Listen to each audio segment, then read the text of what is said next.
Some people chuckle, others are really confused when I tell them that when my parents came to Canada, they had no idea that they were black. They were 21 years old and had no clue. But here's the thing.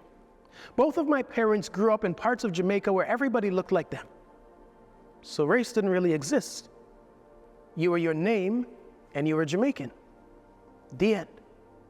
And then they came to this country, and when they were at the border, their passport was stamped and returned to them, and with the passport, they were given a new identity.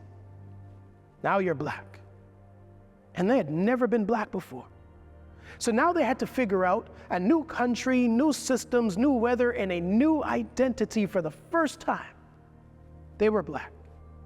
And as they tried to figure all of this out, they experienced how people treated them because they were black. Most of my formative years were spent in Scarborough. And back then, Scarborough had a really bad reputation. Still does, undeservedly so, but back then it was much worse.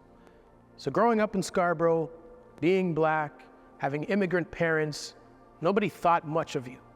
Nobody thought that you were going to amount to much of anything.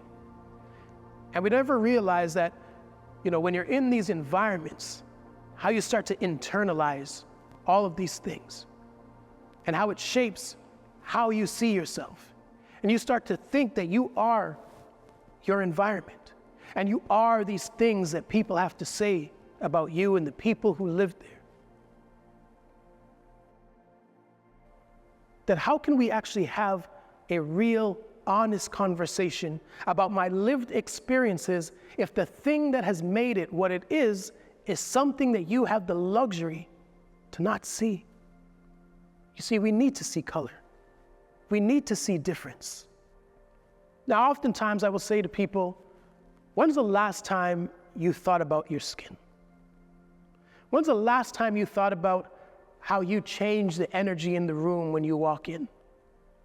When's the last time you thought about what might run through people's minds when you walk in? Have you ever asked yourself, is everyone here having the same experience that I'm having?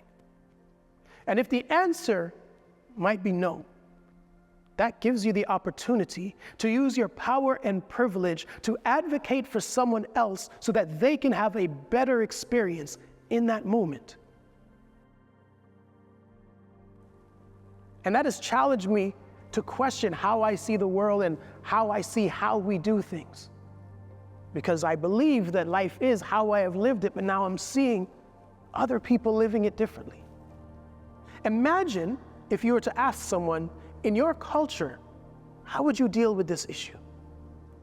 In that moment, you might discover solutions to questions you have been struggling to find answers to for years.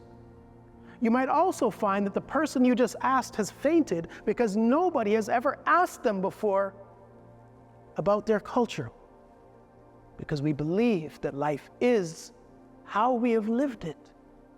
But what are we missing out on when we don't tap into the brilliance of the lived experiences of people who have lived life differently?